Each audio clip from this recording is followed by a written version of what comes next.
Welcome to Surya tutorials. तो कैसे हो आप सब। मेरा नाम कौस्तुभ वर्मा है और आज हम लोग जो है क्लास 10th के फिजिक्स के first chapter light reflection and refraction के मल्टीपल चॉइस क्वेश्चंस को पढ़ेंगे। तो यहाँ पर हम लोग जो है 50 मल्टीपल चॉइस क्वेश्चंस को सॉल्व करेंगे जो आपके बोर्ड एग्जाम्स के पॉइंट ऑफ व्यू से बहुत इंपॉर्टेंट होंगे। तो चलिए स्टार्ट करते हैं।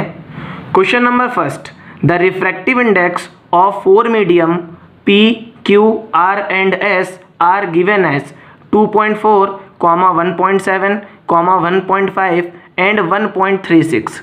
Out of them, which medium has the maximum speed of light? Option A P, option B Q, option C S and option D R. तो question में क्या बोल रहा है बेटा कि हमको 4 मीडियम गिवन है P, Q, R, S। ठीक है, हमको ये बता दो कि कौन सा ऐसा मीडियम होगा जिससे जो है हमारी लाइट जब पास करेगी तो उसकी स्पीड सबसे ज़्यादा होगी। तो मैंने आपको पहले ही ये पढ़ा रखा है कि जितना ज़्यादा रिफ्रैक्टिव इंडेक्स होता है उतनी ही कम हमारी क्या होती है, लाइट की स्पीड होती है, और उतना ही ज़्यादा हमारा क्या होता है, मीडियम ऑप्टिकल डेंसर होता है। ठीक है, तो आप लोग क्या बोल सकते हो कि refractive index is directly proportional to optical density and inversely proportional to 1 / speed of light. तो जो मीडियम जो है जिसका रिफ्रैक्टिव इंडेक्स सबसे कम होगा उसकी लाइट की स्पीड क्या होगी, सबसे ज़्यादा होगी। तो यहाँ पे सबसे कम रिफ्रैक्टिव इंडेक्स इसका है 1.36, दैट इज एस। तो इसका करेक्ट आंसर आपका क्या होगा, option C. Question number second, focal length of a plane mirror is option A 0, option B negative, option C positive and option D infinite. तो question में क्या बोल रहा है कि हमारा जो प्लेन मिरर है इसकी फोकल लेंथ क्या होती है। तो आप लोगों को ये पहले से ही पता है और मैंने आपको पढ़ा भी रखा है कि जो हमारा फोकल लेंथ होता है प्लेन मिरर का वो हमेशा इन्फिनिटी होता है। तो इसका करेक्ट आंसर क्या होगा, that is option D. Question number third, power of a lens is plus का 2 dioptre, the focal length should be option A 25 centimetre, option B 50 centimetre, option C 40 centimetre and option D 100 centimetre. तो question में क्या बोल रहा है कि हमको power दे रखी गई है दैट इज प्लस का 2 डायोप्टर, हमको फोकल लेंथ बतानी है सेंटीमीटर में। तो आप लोगों को पता है P इक्वल्स टू क्या होता है, 100/F इन सेंटीमीटर। ठीक है, तो 100 क्या हो जाएगा, 2 हो जाएगा, बिकॉज यहाँ पे अब आपका F आ जाएगा और यहाँ पे आपका P आ जाएगा। तो ये कितना आ जाएगा, 50 सेंटीमीटर। तो इसका करेक्ट आंसर क्या होगा, दैट इज ऑप्शन बी। तो पावर जो थी वो आपकी 2 डायोप्टर थी, तो इसकी फोकल लेंथ कितनी होगी, 50 सेंटीमीटर होगी। Question number 4, the object which shows maximum refractive index then it is option A optically rarer, option B optically denser, option C refractive index and option D none of this. तो question में क्या बोल रहा है कि एक ऐसा object जिसका रिफ्रैक्टिव इंडेक्स सबसे ज़्यादा है, ठीक है, एक ऐसा ऑब्जेक्ट जिसका रिफ्रैक्टिव इंडेक्स सबसे ज़्यादा है वो कैसा होगा।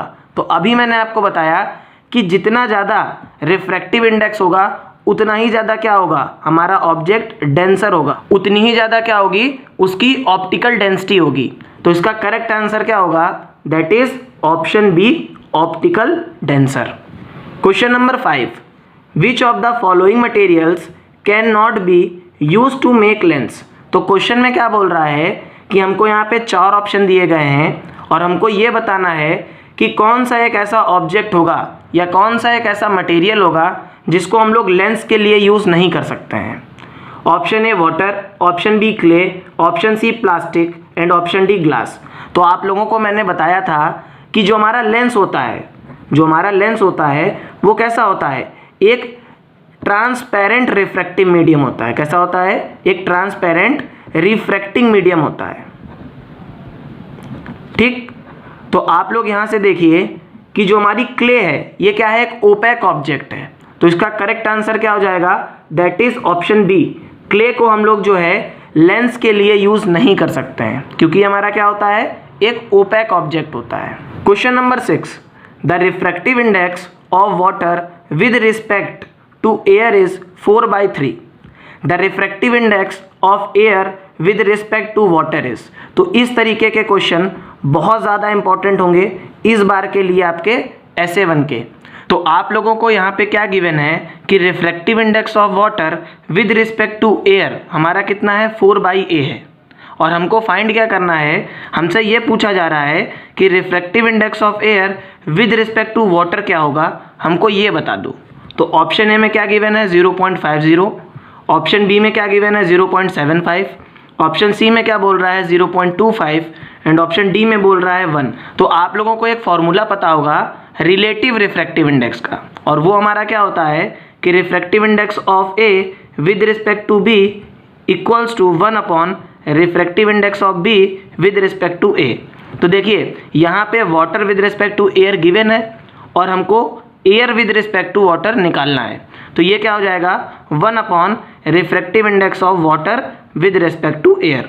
तो ये क्या आ जाएगा 1 अपॉन 4/3, 3 ऊपर चला जाएगा तो आपकी वैल्यू क्या आएगी 3/4, और इसको जब आप लोग सॉल्व करेंगे तो आपका आंसर आएगा 0.75। तो इसका करेक्ट आंसर क्या हो जाएगा, that is option B 0.75। Question number 7, the magnification produced by a spherical mirror and lenses plus का 0.8। Option A both are concave, option B both are convex, option C mirror is concave but lens is convex, and option D mirror is convex but lens is concave. तो question में क्या बोल रहा है कि बेटा हमको एक स्फेरिकल मिरर गिवन है और एक लेंस गिवन है, ठीक है, और उन दोनों का जो मैग्निफिकेशन है वो प्लस का 0.8 है। तो पहले हम लोग मिरर को देखते हैं और फिर हम लोग लेंस की बात करेंगे। तो देखो अगर हम लोग मिरर की बात करें तो मैग्निफिकेशन हमारा क्या होता है m=hi/ho, ठीक है। और आप लोग जरा खुद देखिए कि अगर प्लस का मैग्निफिकेशन लाना है तो इमेज की वैल्यू और ऑब्जेक्ट की वैल्यू दोनों क्या होनी चाहिए, पॉजिटिव होनी चाहिए। और ये पॉजिटिव हमारी किस कंडीशन में होती हैं, जब हमारा मिरर कैसा होता है, जब हमारा मिरर जो है कॉन्वेक्स होता है।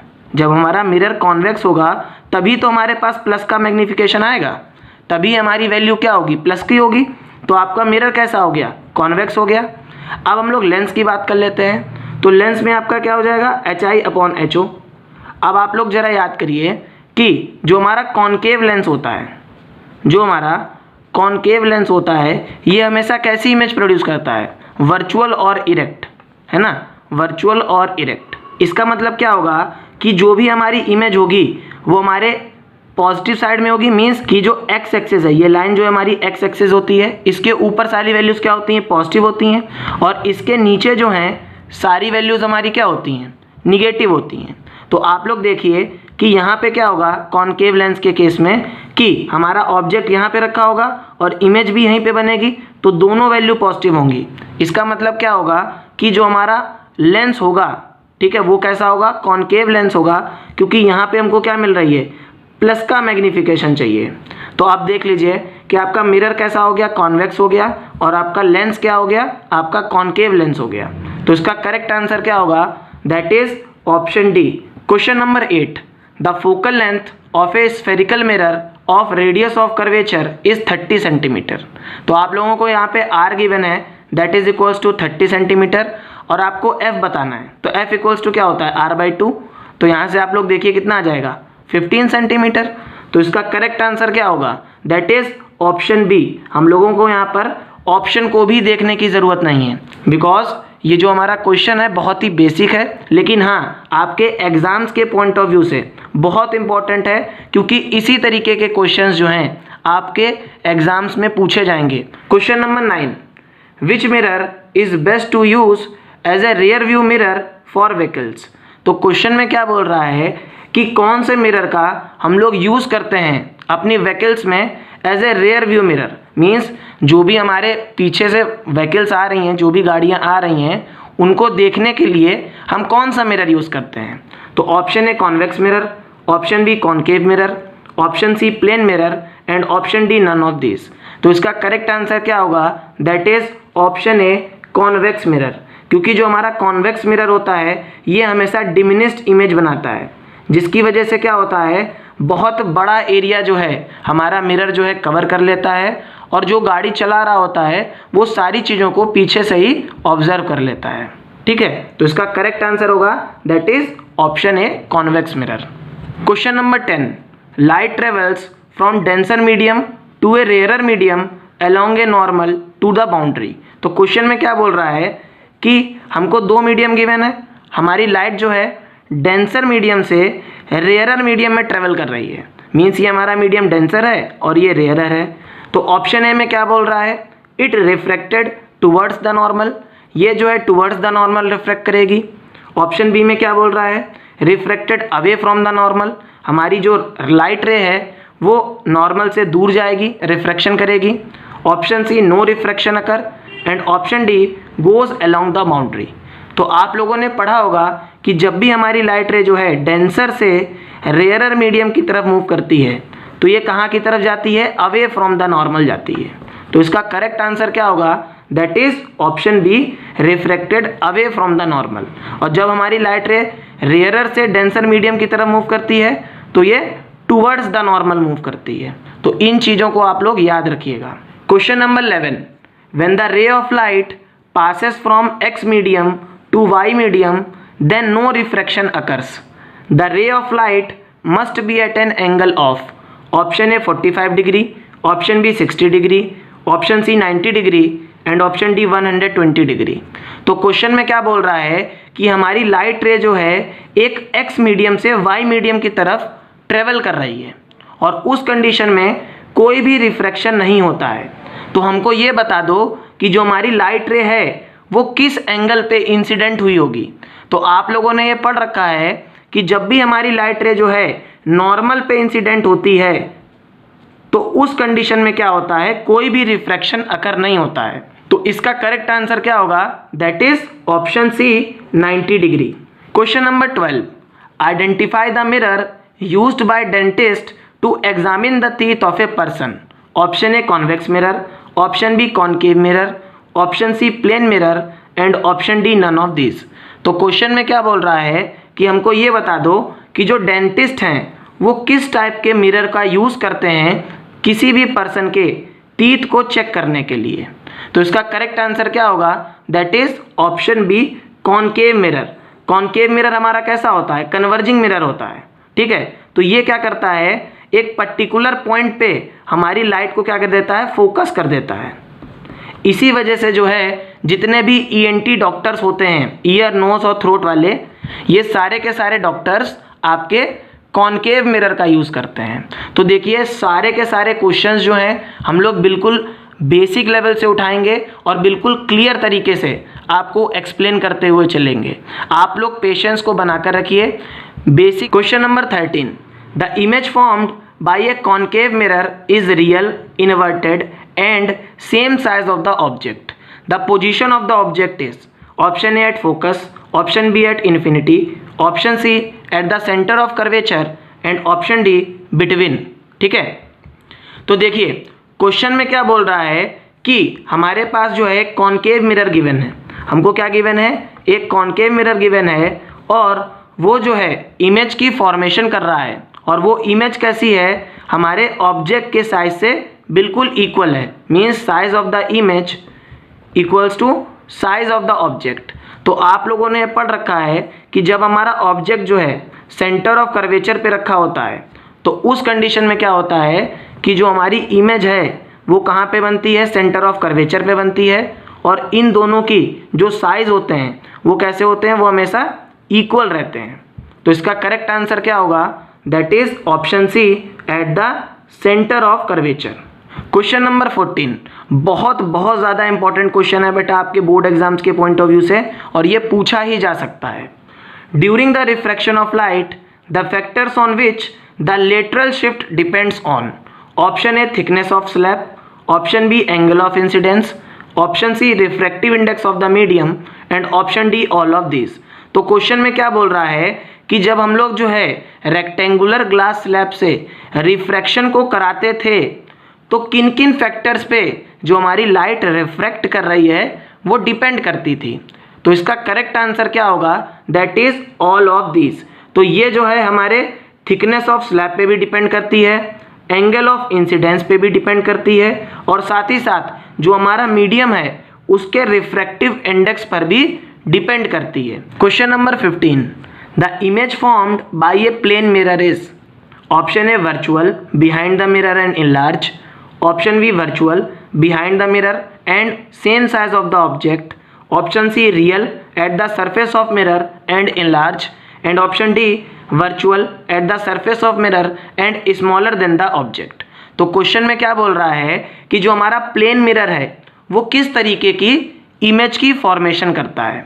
तो इसका करेक्ट आंसर क्या होगा, दैट इज ऑप्शन बी। तो हमारा जो प्लेन मिरर है ये वर्चुअल इमेज को बनाता है और इसकी जो इमेज बनती है वो हमारे मिरर के बिहाइंड बनती है और जो ऑब्जेक्ट का साइज होता है उसी के बराबर हमारी इमेज का साइज होता है। तो इसका करेक्ट आंसर क्या होगा, that is option B. Question number 16, which of the following diagrams is correct. तो क्वेश्चन में क्या बोल रहा है कि यहाँ पर हम लोगों को 4 डायग्राम गिवन है, ठीक है, और हमको ये बताना है कि कौन सा डायग्राम जो है वो करेक्ट होगा। तो ऑप्शन ए में क्या बोल रहा है कि हमको यहाँ पे कॉन्वेक्स लेंस दिया है और इसके फोकस से लाइट पास कर रही है और वापस उसी डायरेक्शन में रिफ्रैक्ट कर जा रही है। तो आपका ये फर्स्ट ऑप्शन गलत हो जाएगा। अगर हम लोग सेकेंड ऑप्शन की बात करें तो हमारी लाइट रे जो है फोकस पे पास हो रही है और आफ्टर रिफ्रैक्शन ये हमारे प्रिंसिपल एक्सिस के पैरेलल हो जा रही है। तो आप लोगों ने ये पढ़ा था कि जब भी हमारी लाइट रे जो है फोकस से पास करती है तो वो प्रिंसिपल एक्सिस के पैरेलल हो जाती है। तो आपका जो ऑप्शन बी है ये क्या होगा, करेक्ट होगा। अगर हम लोग ऑप्शन सी को देखें तो आप लोग यहाँ से देख सकते हो ये रॉन्ग है और ऑप्शन डी में भी वही सेम चीज़ इन्होंने रिपीट कर दी है। यहाँ पे ये वापस लौट जा रही थी और ये वापस डायरेक्टली यहाँ पे ट्रेवल करती हुई चली जा रही है। Question number 17, what is the minimum value of refractive index for a medium. Option A 1, option B 2, option C less than 1 and option D more than 1। तो क्वेश्चन बेटा ये बहुत ज़्यादा इंपॉर्टेंट है आपके एग्जाम्स के पॉइंट ऑफ व्यू से और इसको समझने के लिए आप लोगों को एक बेसिक चीज़ समझनी पड़ेगी।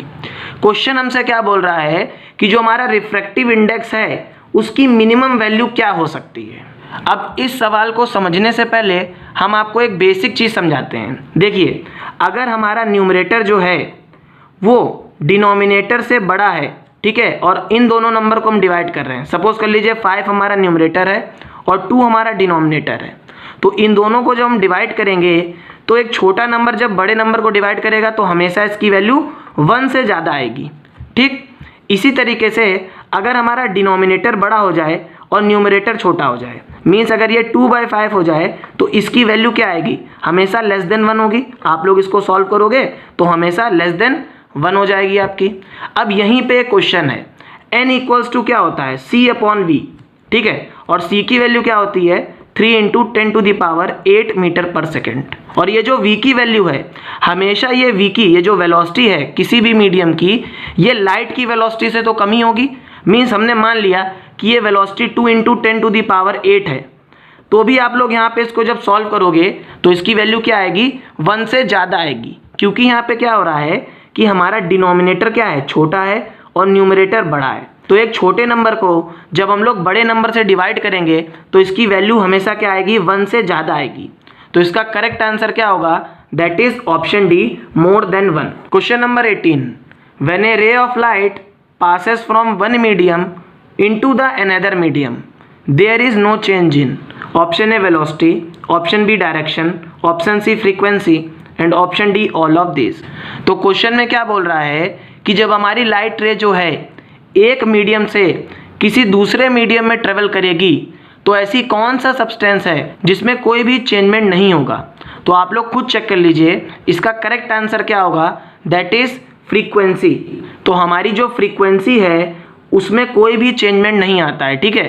तो न्यू इक्वल्स टू क्या होता है, c/λ होता है। तो आपकी वेवलेंथ में भी चेंजमेंट आ सकता है, वेलोसिटी में भी चेंजमेंट आ सकता है, डायरेक्शन भी चेंज हो सकता है, लेकिन जो फ्रीक्वेंसी है उसमें कोई भी चेंजमेंट नहीं होता है जब भी हमारी लाइट रे एक मीडियम से किसी दूसरे मीडियम में ट्रेवल करती है। Question number 19, which of the following रे diagram is correct shown in figure. तो क्वेश्चन में क्या बोल रहा है कि हमको 4 रे डायग्राम गिवन है और हमको ये बताना है कि कौन सा रे डायग्राम करेक्ट होगा। तो अगर हम लोग इसके करेक्ट आंसर की बात करें तो दैट इज ऑप्शन डी। तो आप लोग यहाँ पर देखिए, हम लोग ये पहले भी पढ़ चुके हैं कि जब हमारी लाइट रे जो है प्रिंसिपल एक्सिस के पैरेलल होती है तो ये कहाँ पर जाके इंटरसेक्ट करती है, फोकस पे इंटरसेक्ट करती है। तो इसका करेक्ट आंसर आपका हो जाएगा that is option D. Question number 20, you are given water, mustard oil, glycerine and kerosene. In which of these medium the ray of light incident obliquely at the same angle would bend the most. तो question में क्या बोल रहा है कि हमको 4 medium given है, water, mustard oil, glycerine और केरोसिन। यहाँ पर हम लोगों को क्या बोल दिया गया है कि अब ये सारे मीडियम जो हैं जब इनसे लाइट ट्रेवल करेगी तो किसमें जो है लाइट की बेंडिंग सबसे ज़्यादा होगी। एक बार फिर से समझ लीजिए कि हमको 4 मीडियम गिवन है, वाटर, मस्टर्ड ऑयल, ग्लिसरीन और केरोसिन।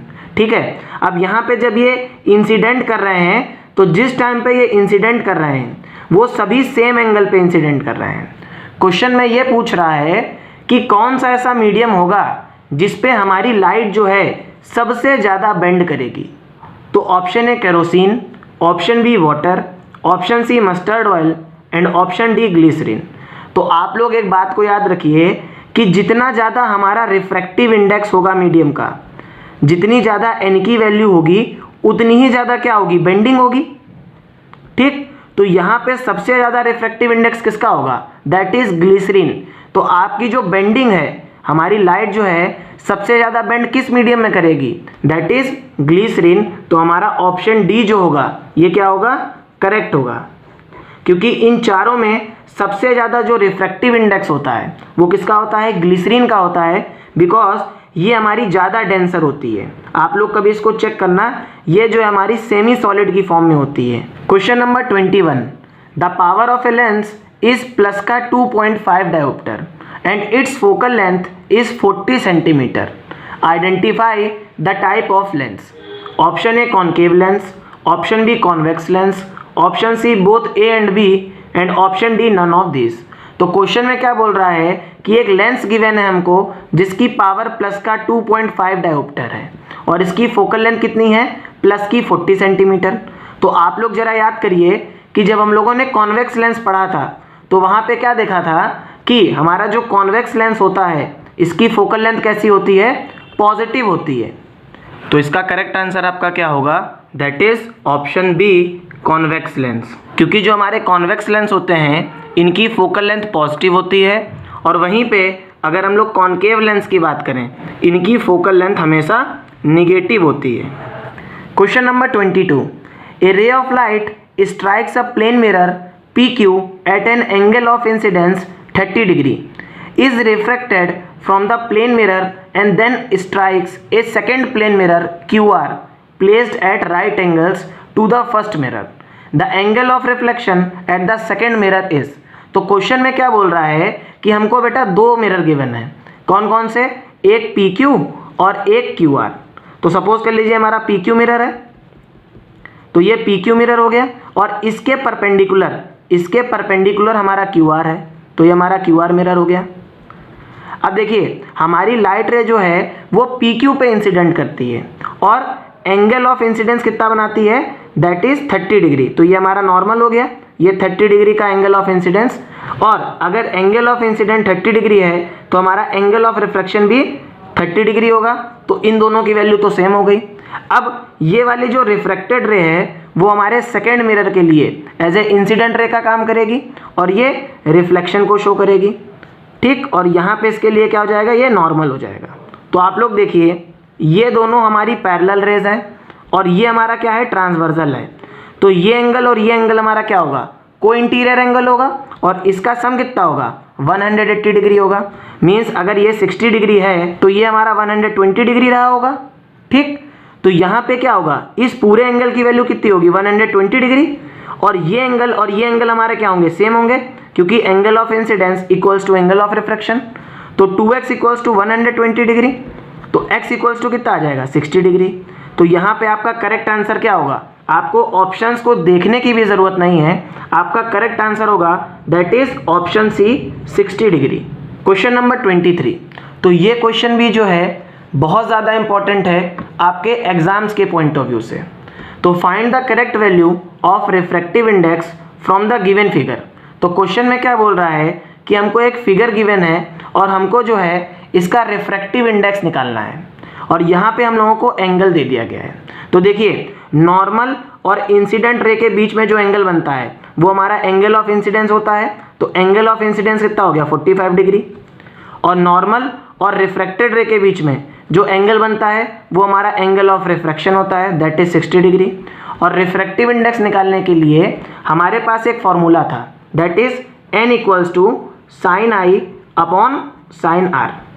तो यहाँ पे जब हम लोग वैल्यू डालेंगे तो n इक्वल्स टू क्या आ जाएगा, sine of 45 degree upon r की वैल्यू कितनी है 60, तो साइन ऑफ 60 डिग्री। तो 45 की साइन 45 की वैल्यू 1/√2 और साइन 60 की वैल्यू क्या होती है 3/√3/2। ठीक है, तो यहाँ पे आप लोग देखेंगे ये 2 से √2 कटेगा तो यहाँ पे √2 आ जाएगा, ये यहाँ पे जाएगा और ये यहाँ पे जाएगा, तो हमारी वैल्यू कितनी आ जाएगी √2/√3। तो इसका करेक्ट आंसर क्या होगा, दैट इज ऑप्शन बी √2/√3। तो इस तरीके से हम लोग जो है अगर हम लोगों को कोई न्यूमेरिकल बेस्ड क्वेश्चन मिल जाता है तो उसके ऑप्शंस को बिना देखे ही हम लोग जो है उसकी वैल्यू को फाइंड कर सकते हैं और डायरेक्टली आंसर को टिक कर सकते हैं। Question number 24, according to the Snell's law the ratio of the sine of angle of incidence to the sine of angle of refraction is always option A equal, option B unequal, option C constant and option D both A and B. तो question में क्या बोल रहा है बेटा कि जो आपका स्नेल्स लॉ है, जो आपका स्नेल्स लॉ है वो क्या कहता है कि जो हमारा sine of angle of incidence है और sine of angle of refraction है, इसका जो रेशियो होगा वो हमेशा कैसा होगा, तो इसकी वैल्यू क्या होती है, हमेशा कांस्टेंट होती है। तो इसका करेक्ट आंसर क्या होगा, that is option C constant. क्योंकि मैंने जब आप लोगों को पढ़ाया था तो वहाँ पे मैंने आपको इसको डिटेल्ड में एक्सप्लेन किया था और ये वेरी इंपॉर्टेंट क्वेश्चन है क्योंकि यहाँ पर बच्चे कंफ्यूज हो जाते हैं और वो इसको इक्वल टिक करके चले आते हैं। Question number 25, a point object is placed at a distance of 20 centimetre from a convex mirror of focal length 20 centimetre. The image will formed at option A at infinity, option B at focus, option C at the pole and option D behind the mirror. तो question में क्या बोल रहा है कि हमको एक convex mirror given है जिसकी फोकल लेंथ कितनी है 20 सेंटीमीटर है और इसकी फोकल लेंथ पे ही हमारा ऑब्जेक्ट रखा है। ठीक है, तो यहाँ पे आप लोग एक रेज जो है इसके पैरेलल निकालेंगे तो ये रिफ्लेक्ट कर जाएगी, तो ये यहाँ पे एक रे मिलेगी और दूसरी रे जो है हमारी इसके सेंटर ऑफ कर्वेचर को पास करते हुए जाएगी, तो कहीं ना कहीं हमारी इमेज यहाँ पे बनेगी। तो आप लोग जब इसको देखोगे तो हमारी इमेज कहाँ पे बन रही है, that is behind the mirror, हमारे मिरर के पीछे बन रही है। और आप लोग ये पढ़ भी चुके हो कि कॉन्वेक्स मिरर के केस में जो हमारी इमेज होती है वो हमेशा बिहाइंड द मिरर बनती है। तो इसका करेक्ट आंसर क्या हो जाएगा, that is option D behind the mirror. Question number 26, when the object is placed between f and 2f of a convex lens, the image formed at option A at f, option B at 2f, option C beyond 2f and option D between optical center and f। तो देखिए question में क्या बोल रहा है कि हमारे को क्या दिया गया है, कॉन्वेक्स लेंस गिवन है और हमारा ऑब्जेक्ट कहाँ पे रखा है, फोकस और ट्वाइस ऑफ फोकस के बीच में रखा है। तो ये आपका f1 हो गया, ये ट्वाइस ऑफ f1, ये f2 और यहाँ पे क्या आ जाएगा ट्वाइस ऑफ f2। तो आप लोग जरा इसका रे डायग्राम बनाइए। एक रे हमारी जो है प्रिंसिपल एक्सेस के पैरेलल होगी तो ये फोकस से पास कर जाएगी और दूसरी रे को अगर हम लोग ऑप्टिकल सेंटर से पास कराएं तो आप लोग देखोगे कि जो हमारी इमेज है वो कहाँ पे बन रही है, 2f2 के पीछे बन रही है, मीन्स बियॉन्ड 2f2। तो इसका करेक्ट आंसर क्या होगा, that is option C beyond 2f। Question number 27, the refractive index of water is 1.33, the speed of light in water will be option A 1.33 into 10 to the power 8 metre per second, option B 3 into 10 to the power 8 metre per second, option C 2.26 into 10 to the power 8 metre per second and option D 2.66 into 10 to the power 8 metre per second. तो question में क्या बोल रहा है कि हमको refractive index of water 1.33 given है और हमसे पूछ क्या रहा है कि हमको लाइट की स्पीड बता दो वाटर में क्या होगी, ठीक है। तो हमको क्या बताना है, velocity of light in water बताना है, ठीक है। तो हमको ये पता है कि NW इक्वल्स टू क्या होगा, C/V हो जाएगा, और हमको VW की वैल्यू फाइंड करनी है, तो ये आपका क्या हो जाएगा, C/NW, ठीक है। तो आपकी वेलोसिटी ऑफ लाइट जो वाटर में होगी, तो C की वैल्यू आपकी 3 × 10⁸ मीटर पर सेकेंड हो जाएगी, और N की वैल्यू हमको गिवन है 1.33, ठीक है। तो यहाँ से 2 जीरो हटेंगे तो यहाँ पे 300 आ जाएगा। आप लोग इसको जब सॉल्व करोगे तो इसकी वैल्यू आएगी 2.26 × 10⁸ मीटर पर सेकेंड। तो इसका करेक्ट आंसर क्या हो जाएगा, that is option C 2.26 × 10⁸ metre per second. Question number 28, which mirror produces a magnification of less than 1 in every case. तो ये जो क्वेश्चन है ये बहुत ज़्यादा इंपॉर्टेंट है, बहुत इंपॉर्टेंट है आपके एग्जाम्स के पॉइंट ऑफ व्यू से, और बहुत अच्छा क्वेश्चन है। क्वेश्चन में क्या बोल रहा है कि कौन सा ऐसा मिरर होगा जो हमेशा जो है अपनी मैग्निफिकेशन को लेस देन 1 ही प्रोड्यूस करेगा। तो आप लोग जरा इसको देखिए, अगर हम लोग प्लेन मिरर की बात करें तो M इक्वल्स टू क्या होता है, HI/HO, ठीक है। तो यहाँ पे हमारी हाइट ऑफ द इमेज और हाइट ऑफ द ऑब्जेक्ट क्या होगी, सेम होगी प्लेन मिरर के केस में, तो इसकी वैल्यू हमेशा क्या आएगी, 1 आएगी। तो प्लेन मिरर तो हो नहीं सकता है। अब हम लोग कॉनकेव मिरर को देख लेते हैं। तो कॉनकेव मिरर में आप लोगों ने देखा होगा कि M की वैल्यू जो है पॉजिटिव भी होती है और निगेटिव भी होती है, क्योंकि यहाँ पे क्या होता है, कभी कभी जो हमारी इमेज होती है वो जो है ऑब्जेक्ट के साइज से बड़ी होती है, तो इसकी M की वैल्यू ज़्यादा होती है, और कभी कभी जो है हमारी M की वैल्यू कम होती है, क्योंकि वो रियल एंड इन्वर्टेड इमेज की फॉर्मेशन करता है। लेकिन अगर हम लोग कॉन्वेक्स मिरर की बात करें तो आप लोगों ने ये पढ़ रखा है कि कॉन्वेक्स मिरर के केस में क्या होता है कि जो हमारी इमेज की हाइट होती है वो हमेशा स्मॉल होती है, ठीक, और हमारा ऑब्जेक्ट जो होता है हमेशा लार्ज होता है, क्योंकि कॉन्वेक्स मिरर हमेशा कैसी इमेज प्रोड्यूस करता है, डिमिनिश्ड इमेज। और आप लोग खुद सोचिए, अगर हम लोग यहाँ पे एज्यूम कर लें कि हमारा स्मॉलर नंबर 2 है और लार्जर नंबर 5 है, तो इसको जब आप लोग सॉल्व करोगे तो इसकी वैल्यू हमेशा कैसी आएगी, लेस देन 1 आएगी, क्योंकि यहाँ पे क्या हो रहा है, हम लोग एक लार्ज नंबर को स्मॉल नंबर से डिवाइड कर रहे हैं। तो जब भी हम लोग जो है एक बड़े नंबर को छोटे नंबर से डिवाइड करते हैं तो हमारी वैल्यू कैसी आती है, स्मॉलर देन 1। तो इसका करेक्ट आंसर क्या हो जाएगा आपका, that is option B, convex mirror. Question number 29, the bouncing back of light in the same medium after striking the smooth surface is, option A reflection of light, option B refraction of light, option C scattering of light, and option D dispersion of light. तो question में क्या बोल रहा है कि एक smooth surface से किसी भी लाइट का उसी मीडियम में वापस लौट जाना क्या कहलाता है। आप लोग फिर से सुनिए कि एक स्मूथ सरफेस पे किसी भी लाइट रे का इंसिडेंट होना और उसी मीडियम में वापस लौट जाना हमारा रिफ्लेक्शन ऑफ लाइट कहलाता है। तो इसका करेक्ट आंसर क्या होगा, दैट इज ऑप्शन ए, क्योंकि यहाँ पे सेम मीडियम की बात कर रहे हैं। जब भी सेम मीडियम की बात होगी तो रिफ्लेक्शन ऑफ लाइट होगा।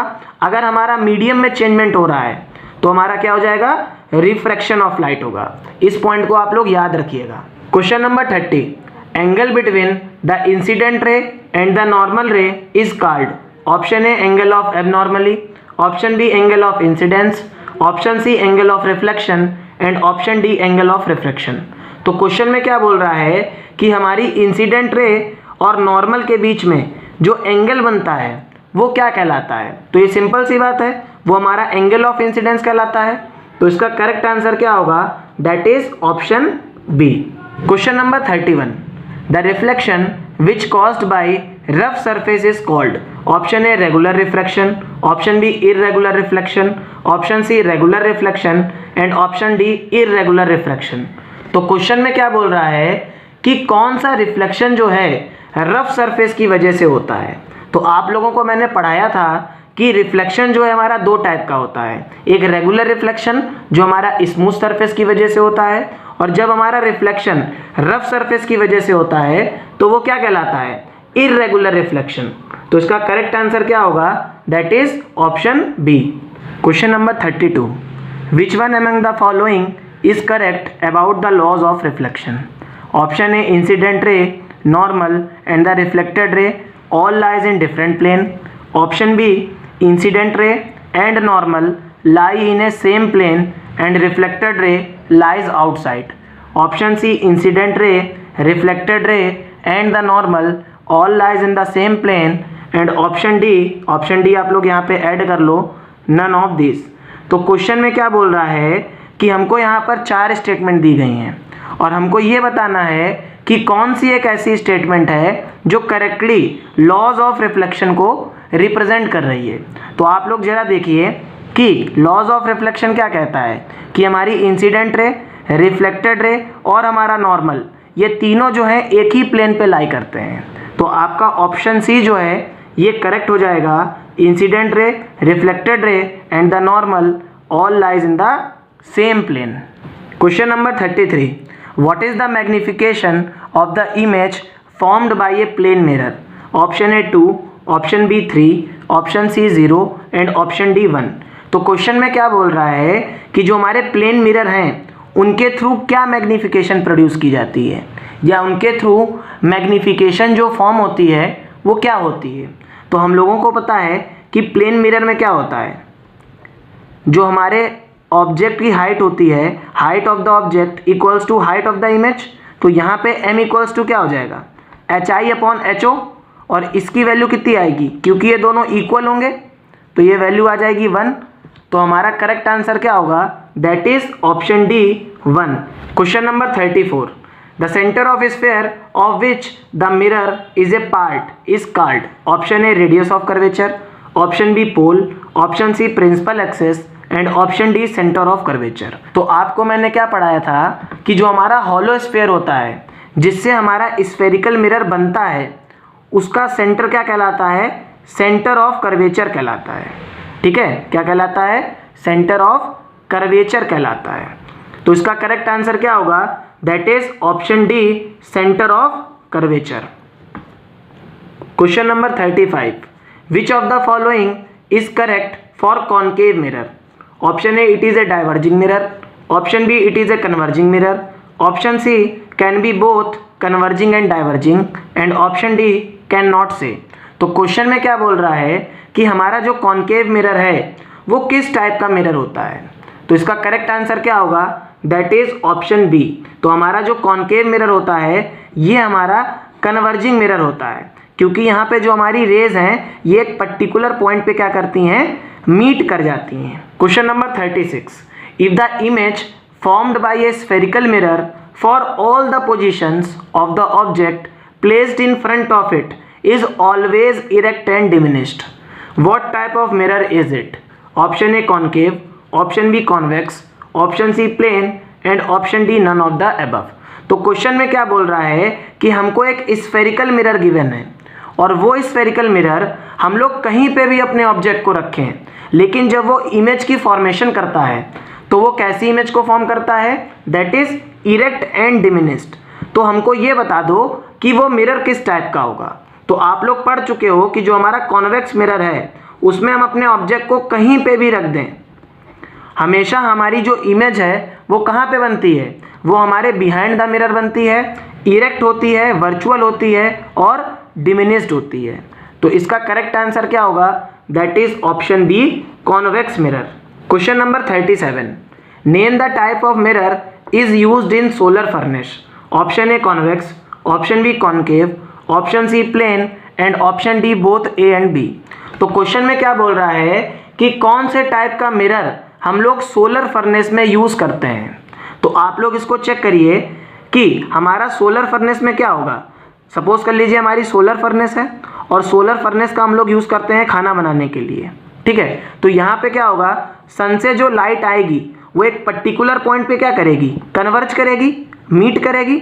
तो आप लोग खुद देखिए कि जब हमारी लाइट जो है एक पर्टिकुलर पॉइंट पे मीट करती है तो वो कौन सा मिरर होता है, वो होता है हमारा कन्वर्जिंग मिरर। और कन्वर्जिंग मिरर हमारा क्या है, दैट इज कॉनकेव मिरर। तो इसका करेक्ट आंसर क्या होगा, that is option B. Option B जो है आपका करेक्ट आंसर होगा। Question number 38, find the image distance if u equals to 25 centimetre and f equals to minus का 10 centimetre for a spherical mirror. तो question में क्या बोल रहा है कि u हमको माइनस का 25 सेंटीमीटर गिवन है। आप लोग कोई भी स्फेरिकल मिरर को ड्रॉ करोगे तो साइन कन्वेंशन के अकॉर्डिंग ये हमारी क्या वैल्यू हो जाएगी, निगेटिव हो जाएगी। f हमारा कितना है, माइनस का 10 सेंटीमीटर। अब हमको क्या बोल रहा है कि हमको v की वैल्यू बता दो। तो हमको पता है 1/v plus 1/u equals to 1/f होता है। हमको 1/v की वैल्यू फाइंड करनी है। तो 1/v इक्वल्स टू क्या हो जाएगा, 1/f माइनस का 1/u। f की वैल्यू कितनी है, माइनस का 1/10 माइनस का 1/25। तो आप लोग देखिए 1/v कितना आ जाएगा, माइनस का 1/10 प्लस का 1/25। इसको आप लोग जब सॉल्व करोगे तो इसका एलसीएम कितना आएगा, 50 आ जाएगा। तो 10 5 जा 50, तो माइनस 1 5 जा माइनस का 5 प्लस 25 2 जा 50, तो 1 2 जा 2। तो आपकी v की वैल्यू कितनी आ जाएगी। अब देखिए 1/v हमारा कितना आएगा, माइनस का 3/50। तो v की वैल्यू कितनी आ जाएगी, माइनस का 50/3। तो 3 1 जा 3 और यहाँ पे कितना आएगा 20, तो 3 6 जा 18। फिर हम लोग पॉइंट लगाएंगे, फिर 6 वैल्यू आएगी। तो हमारी वैल्यू कितनी आ रही है, v इक्वल्स टू माइनस का 16.6। तो यहाँ पे आप लोग देखिए कि हमारा करेक्ट आंसर क्या होगा, दैट इज ऑप्शन सी। आप लोग जब इसको एक डेसिमल तक की आगे सॉल्व करोगे तो हमारी सेम वैल्यू आ जाएगी। Question number 39, SI unit of power of lenses, option A metre, option B centimetre, option C dioptre and option D metre inverse. तो क्वेश्चन में क्या बोल रहा है कि जो हमारे लेंस है उसकी पावर की SI यूनिट क्या होती है। तो इसका करेक्ट आंसर क्या हो जाएगा, that is option C dioptre. हम लोग जो है डायोप्टर में जो है पावर ऑफ लेंस को मेजर करते हैं। Question number 40, the power of lens is minus का 4 dioptre, its focal length is, option A 4 metre, option B minus का 40 मीटर, ऑप्शन सी माइनस का 0.25 metre and option D 2.5 metre. तो question में क्या बोल रहा है कि जो हमारे लेंस की पावर है वो कितनी है, माइनस का 4 डायोप्टर। हमको फोकल लेंथ बतानी है। तो P इक्वल्स टू क्या होता है, 1/4 फोकल लेंथ इन मीटर। आप लोग फोकल लेंथ को इधर भेजोगे, P को इधर भेज दोगे, इंटरचेंज कर दोगे। तो focal length in metre equals to क्या आ जाएगा, 1/पावर, तो 1/ माइनस का 4। आप लोग इसको जब सॉल्व करोगे तो हमारी फोकल लेंथ इन मीटर कितनी आएगी, माइनस का 0.25 मीटर। तो इसका करेक्ट आंसर आपका क्या हो जाएगा, that is option C. Question number 41, laws of reflection holds good for, option A plane mirror only, option B concave mirror only, option C convex mirror only and option D all mirror irrespective of their shape. तो question में क्या बोल रहा है कि जो हमारा laws of reflection है ये किन किन चीज़ों के लिए होल्ड करता है, मीन्स ये कहाँ कहाँ पर वैलिड है। तो इसका करेक्ट आंसर क्या होगा, that is option D, all mirror irrespective of there shapes. ये सभी प्रकार के मिरर के लिए वैलिड होता है और यहाँ पर शेप का कोई भी रोल नहीं होता है। Question number 42, light travels fastest in, option A water, option B air, option C glass and option D diamond. तो क्वेश्चन में क्या बोल रहा है कि जो हमारी लाइट है वो सबसे ज़्यादा फास्टेस्ट इन चारों में से किस में ट्रेवल करेगी। तो मैंने आपको पहले ही बताया कि जितना लेस डेंसर हमारा मीडियम होगा, जितना कम जो है वो डेंसर होगा, जितना कम उसके रिफ्रैक्टिव इंडेक्स की वैल्यू होगी, उतना ही ज़्यादा क्या होगा, उसकी स्पीड होगी लाइट की। तो इसका करेक्ट आंसर क्या हो जाएगा, दैट इज ऑप्शन बी। क्योंकि जो हमारी एयर होती है इसका रिफ्रैक्टिव इंडेक्स जो होता है बहुत कम होता है as compare to water, glass और डायमंड। तो इसकी वजह से क्या होता है कि हमारी लाइट जो है वो सबसे ज़्यादा फास्टेस्ट एयर में ट्रेवल करती है। Question number 43, the image which is formed behind the mirror, option A real image, option B virtual image, option C blue image and option D partial image. तो question में क्या बोल रहा है कि ऐसी इमेज जो हमारे मिरर के पीछे बने वो किस टाइप की इमेज होती है। तो इसका करेक्ट आंसर ये होगा, दैट इज वर्चुअल इमेज। तो हमारी जो वर्चुअल इमेज होती है ये हमेशा बिहाइंड द मिरर बनती है। ठीक। क्वेश्चन नंबर 44, तो ये क्वेश्चन जो है बहुत ज़्यादा इंपॉर्टेंट है आपके एग्जाम्स के पॉइंट ऑफ व्यू से। ये क्वेश्चन इसी तरीके से फिगर से रिलेटेड क्वेश्चन आपके पेपर में पूछे जा सकते हैं। तो in the given figure the angle of reflection is 50 degree, calculate the angle between incident ray and the reflected ray. तो क्वेश्चन में क्या बोल रहा है कि हमको एक फिगर गिवन है जिसमें एंगल ऑफ रिफ्लेक्शन 50 डिग्री है। हमको ये बताना है कि इंसिडेंट रे और reflected ray means incident ray ये है हमारी, इन दोनों के बीच में कितना एंगल बनेगा। तो आप लोग देखिए, हम लोगों ने पढ़ रखा है angle of incidence equals to angle of reflection. तो अगर ये 50 डिग्री है तो ये भी 50 डिग्री होगा, और हमें इस पूरे एंगल की बात करनी है। तो इसकी वैल्यू कितनी आ जाएगी, 100 डिग्री सेल्सियस। तो आपका करेक्ट आंसर यहाँ पे क्या हो जाएगा, that is option D 100 degree. Question number 45, the power of a lens is minus का 4.5 dioptre. The lens is option A plano convex, option B concave, option C plano concave and option D convex.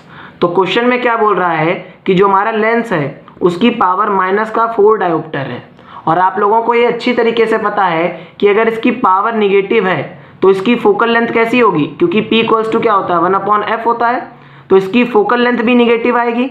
और अगर इसकी focal length negative आ रही है तो हम लोग ये समझ गए कि ये लेंस हमारा क्या रहा होगा, ये हमारा कॉनकेव लेंस रहा होगा। तो इसका करेक्ट आंसर क्या होगा, that is option B. Question number 46, ये भी क्वेश्चन अगेन बहुत इंपॉर्टेंट है, बहुत ट्रिकी क्वेश्चन है ये। देखिए, in case of refraction through a glass slab, option A incident ray is parallel to the refracted ray, option B angle of incidence is equal to the angle of refraction, option C angle of refraction is equal to the angle of emergence and option D incident ray is parallel to the emergent ray. तो question में क्या बोल रहा है कि जब हमारे glass slab के थ्रू रिफ्रैक्शन होता है, तो देखिए ये हमारा ग्लास स्लैब है और इसके थ्रू जब आपका रिफ्रैक्शन होता है तो देखिए ये इस तरीके का रिफ्रैक्शन करता है, यहाँ पे आपका नॉर्मल आ जाएगा और यहाँ पे नॉर्मल आ जाएगा। अब आप इसको जब एक्सटेंड करोगे तो आप देखोगे कि ये जो हमारी इंसिडेंट रे है ये इमर्जेंट रे के पैरेलल हो जाती है। ये मैंने आपको जब चैप्टर पढ़ाया था तो वहाँ पे भी बताया था। तो अब आप लोग यहाँ पे चेक करिए कि जो इंसिडेंट रे है वो हमारी इमर्जेंट रे के पैरेलल जो है यहाँ पे ऑप्शन गिवन है।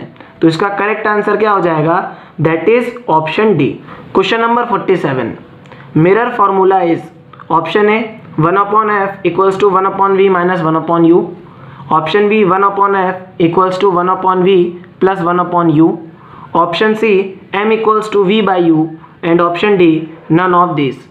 तो क्वेश्चन में क्या बोल रहा है कि मिरर फॉर्मूला क्या होता है, तो इसका करेक्ट आंसर क्या होगा, that is option B 1/f equals to 1/v plus 1/u।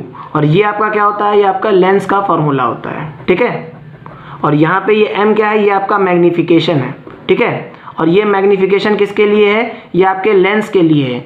अगर हम लोग मिरर की बात करते हैं तो m इक्वल्स टू माइनस का v बाई u हो जाता। Question number 48, an object A B is placed in front of a convex lens at its principal focus, the image formed at option A between f and c, option B infinity, option C beyond c and option D focus. तो question में क्या बोल रहा है कि हमको एक convex lens given है और हमारा जो ऑब्जेक्ट है, देखिए हमारा कॉन्वेक्स लेंस ये हो गया, ठीक है। और हमारा जो ऑब्जेक्ट है वो कहाँ पे रखा है, हमारा जो ऑब्जेक्ट है वो फोकस पे है। तो सपोज कर लीजिए फोकस पे हमारा ये ऑब्जेक्ट है, हमसे बोल रहा है कि इसकी इमेज कहाँ पे फॉर्म होगी। तो आप लोग देखिए इसका रे डायग्राम बनाइए, एक रे हमारी यहाँ से चली जाएगी और दूसरी रे को अगर हम लोग ऑप्टिकल सेंटर से पास करा दें तो आप लोग देख रहे हो कि हमारी इमेज कहाँ पे बनेगी, इन्फिनिटी पे जाके बनेगी। तो इसका करेक्ट आंसर क्या होगा, that is option B infinity. Question number 49, formula to find the refractive index is option A n equals to c by v, option B n equals to sin i upon sin r, option C refractive index of 1 with respect to second equals to 1 upon refractive index of second with respect to first and option D both A and B. तो question में क्या बोल रहा है कि किस तरीके से हम लोग रिफ्रैक्टिव इंडेक्स को फाइंड कर सकते हैं। तो आपका फर्स्ट और सेकंड ऑप्शन बिल्कुल सही है। थर्ड ऑप्शन जो है आपका ये रिलेटिव रिफ्रैक्टिव इंडेक्स के लिए, जब भी हमें रिलेटिव रिफ्रैक्टिव इंडेक्स निकालना होता है तो हम लोग ये फॉर्मूला का यूज़ करते हैं। तो यहाँ पे आपका ऑप्शन डी करेक्ट होगा, that is both A and B. तो n equals to C upon V, ये भी हमारा रिफ्रैक्टिव इंडेक्स के लिए फॉर्मूला होता है, और n equals to sine i upon sine r का जो रेशियो होता है ये भी हमें रिफ्रैक्टिव इंडेक्स के बारे में ही बताता है। Question number 50, when A ray of light passes from a denser medium to a rarer medium, which angle is greater? Option A angle of refraction, option B both A and C, option C angle of incidence and option D none of these। तो question में क्या बोल रहा है कि जब हमारी light रे जो है किसी डेंसर मीडियम से रेयर मीडियम में ट्रेवल करती है तो उस कंडीशन में कौन सा एंगल ग्रेटर होता है। तो आप लोग ये पहले ही पढ़ चुके हैं कि जब हमारी लाइट रे डेंसर मीडियम से रेयरर मीडियम में ट्रेवल करती है तो ये हमारे जो है नॉर्मल से अवे बेंड करती है, it bends away from the normal. तो यहाँ पे आप लोग देखिए कि ये वाला जो एंगल होगा, एंगल ऑफ रिफ्रैक्शन, ये ज़्यादा होगा as compare to angle of incidence. तो इसका करेक्ट आंसर क्या हो जाएगा आपका, that is option A angle of refraction. तो इस तरीके से हम लोगों ने जो है लाइट, रिफ्लेक्शन एंड रिफ्रैक्शन के 50 मल्टीपल चॉइस क्वेश्चंस को सॉल्व कर लिया। आई होप आप लोगों को ये वीडियो अच्छा लगा होगा। अगर ये वीडियो अच्छा लगा हो तो प्लीज़ चैनल को सब्सक्राइब करिए, वीडियो को शेयर करिए। और भी सारे चैप्टर्स के MCQ मैंने बना दिए हैं, आप लोग जो है चैनल पे जाकर उनको भी देख सकते हैं। अगर आप लोगों को जो है इस पूरे नोट्स की PDF चाहिए है तो डिस्क्रिप्शन में मैंने जो है PDF की लिंक डाल दी है, आप लोग वहाँ से इसको डाउनलोड कर सकते हैं। Thank you so much.